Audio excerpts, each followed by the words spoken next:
Alright, hi there. I'm in my studio and I'm actually just checking out whether I can do a live stream from my mobile phone.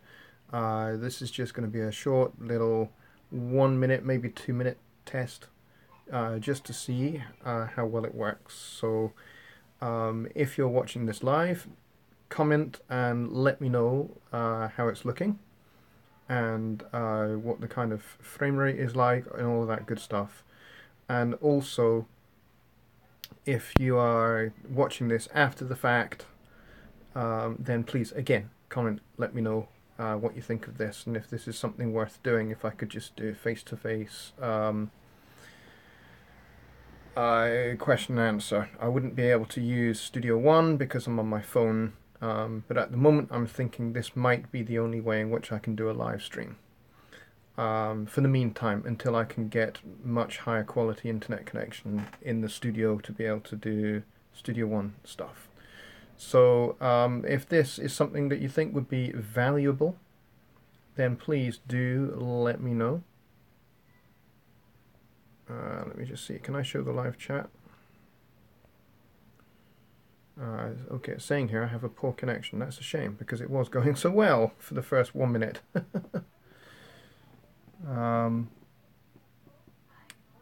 Okay. If anyone is on the stream, just say hello. That'd be nice. Yes. Hi, Lewis. Stream is looking good here in South Africa. That's great. That's good to know. I'm only on here for just maybe 1 more minute. Hi, John. This is completely impromptu. I don't know how well this is going to work, but this is definitely something I'm willing to try and test and see if it's going to work and be an option. Let's get that out of the way. Oh, you didn't really want to see a close-up of my hand. I'm just trying to find a place in which I can put this. Oh, there we go. You don't want that either. Can I get it to stay? There we go. Alright. And we lost Kevin the studio gerbil there as well. He normally sits right there. So I'm only on, as I say, for just a minute because I just wanted to try this and see what it's like. MGN Studios, hi, how you doing? Hope the sound is okay. I'm going to move Kevin and put him there. There we go. Only 3 people on. I'm not really expecting people to come and watch this because it's not really that kind of a stream. I'm just testing. Because I got a notification from YouTube. Oh, hi, John. John Anderson. Yeah, this is I'm just trying this out. I got a notification sent from YouTube and they said that I could do this from my phone. So I thought, hey, why the heck not? Give it a try. Sound is good. Well, that's good. That's good. Well, unfortunately, I'm not going to be able to use Studio One because I'm doing this from my phone. So there is that. That's maybe a downside that I need to look into. Basically, the issue I have is that my internet is very slow. My upload is very slow. My download is quite reasonable. It's about 20 megs. Oh, your phone just died and you're booting up your laptop. Okay. Yes, actually that helped, John, actually, if you could let me know what the stream's like on your laptop. As I say, my download speed is actually fairly reasonable. It's 20 megs a second. But the issue I have is the upstream from my computer to YouTube is the issue. It's only just about 1.1 meg per second, but it doesn't hold at that. It's a little bit kind of inconsistent. Sometimes it could be 1 meg, sometimes it could be 400 kilobits a second, which is no good. So, and the big issue is that I cannot actually get. You have the same issues. Oh, is my stream frozen, has it? Or is it okay and you just have the same issues with your internet? yeah, it's not good. It's not a good situation, and the reason I can't actually do anything about that at the moment until the people that own the land. Oh, great, thanks, John. Uh, until the people that own the land are prepared to allow fiber optic cables to be put in. Oh, same internet issues, right? Okay, yeah. If the housing factor that owned the land that our apartment block sits on, if they were prepared to allow fiber optic cables to be put in to each one of the blocks, then that would be great. Then that would be sorted, and I could do it. But until that day, it's not going to happen, and I'm just going to have to put up with sucky internet in terms of doing YouTube. So maybe this will have to be the way that I do it, that you guys can ask me questions and I just do it face to face this way. Certainly for the meantime, and I hope that that's valuable.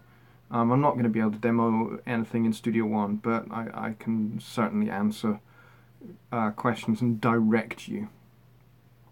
Works on my phone and the desktop. Excellent, MGN Studios. Thank you.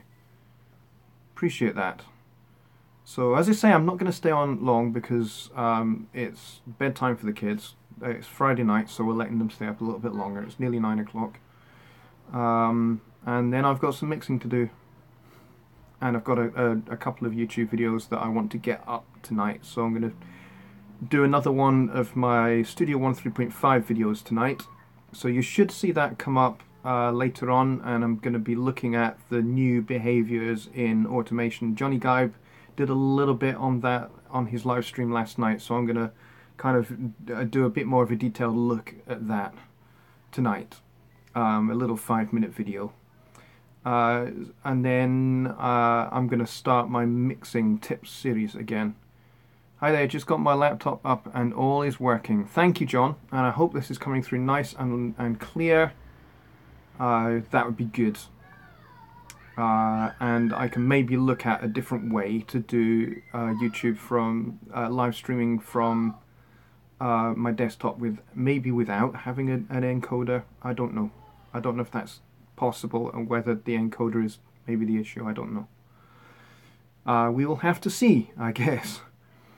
But anyway, in the meantime, I've been on for nearly 8 minutes, so I'll let this run up until about 10 minutes and then we will I'll call it, and I will jump back on maybe later, or certainly I intend to start doing these next week. Am I taking questions? I will take a couple.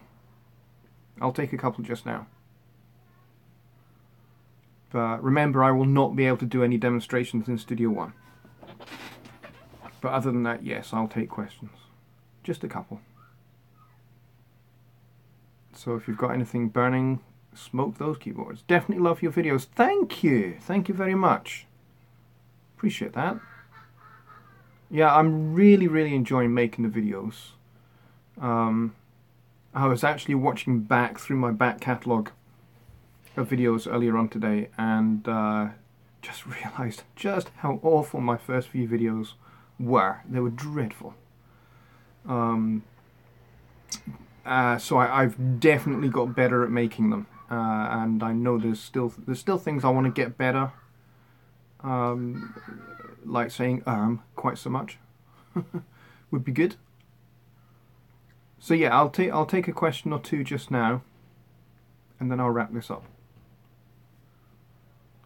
How do you route Studio One audio to your screen capture software? I do the same method as Johnny Geib. I have two interfaces. I have my AudioBox USB, which is right next to the screen here. The outputs from that go across to my monitor station, and there is a Q out section on the monitor station, and I can take a stereo pair out from there and into my second interface. My second interface is the one that the screen capture software is listening to. So Studio One has full control of my audio box, and the screen capture software has full control of the other interface. And basically, a copy of the signal from my audio box is sent to my second interface, and that's how it works. That's how it works on a PC. On a Mac, it's different. On a Mac, you can have an aggregate device, a virtual device. You can't do it with one interface, not on a PC, unless you get one of these pieces of software. Like there's something I've seen a video on called Voicemeeter, which is like a virtual ASIO device, but again, you're at the mercy of the fact that that's another piece of software that's going to take up RAM. So you have to think about the fact that you would have to sacrifice some RAM and some processing power to run that Voicemeeter application that works as a virtual ASIO drive. So you could basically have the one interface and then take the output to the Voicemeeter and do it that way. But as I say, it's a piece of software. It's going to take up processing power. Whereas I prefer to do it this hardware way, so that I'm not getting that. I'm not having to sacrifice any processing power. So there you go. Hope that answers your question. Anything else? That's my kids in the background, you can probably hear. They're playing on our very old Nintendo Wii. I've got one just there over my shoulder.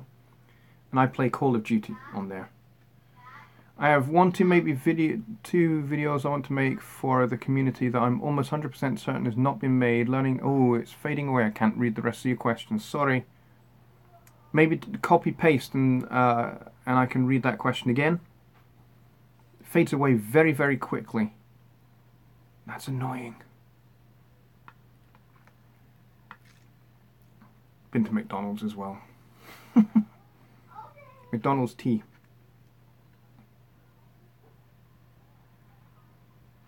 I don't think I can because I'm doing this from my phone. Maybe 2 videos, 100% certain has not been made. Learning a lot from you guys and want to give back in the way. Yeah, that's excellent, Lupax. Thank you. Can you scroll back and catch my question? I don't think I can, John.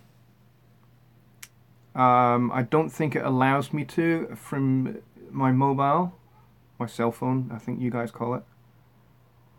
Maybe if you do copy paste and I'll see if I can see it again.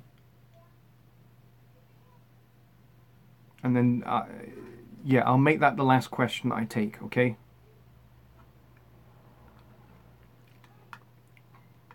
By the way, if you want to annoy people at McDonald's, play your cup of whatever your favorite beverage is like a flute.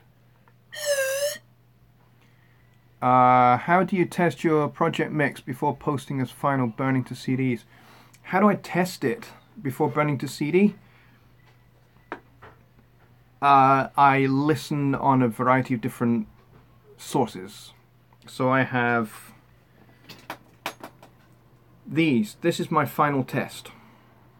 If it sounds good on these, it'll sound good on anything, to be honest.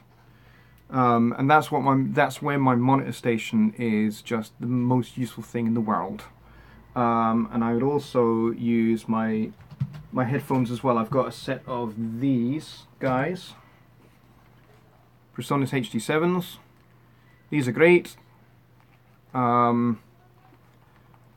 So these are a great little test as well. So I use my main monitors, my KRK Rocket 5s, these, and these. These are my final tests.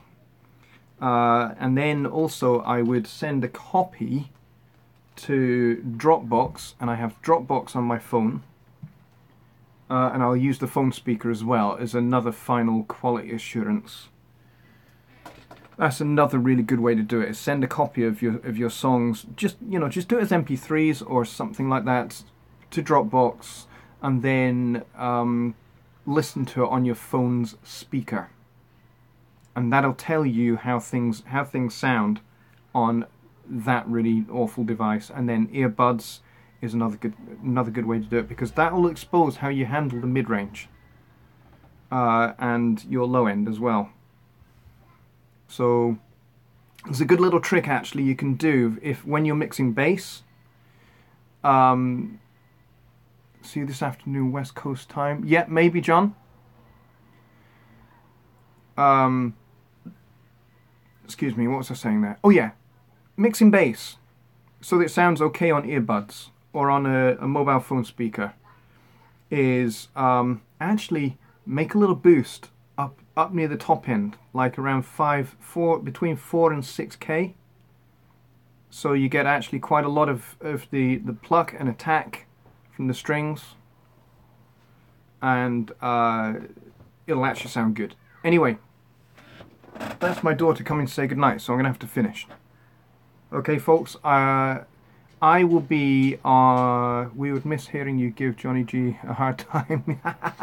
Yes, I will be there in the chat on Johnny's live stream tonight, and I will be doing my usual. Tomorrow, I will be on Dave Vignola's stream as well at Home Recording Made Easy, so don't miss that either. I'm going to be co-hosting with him. So look forward to that. I think that's 8 p.m. Central, I think. I'll check with Dave, and I'll post something up on Facebook about that tomorrow. Alright, so keep an eye on that, and I'll see you folks on Johnny's stream tonight. Cheers.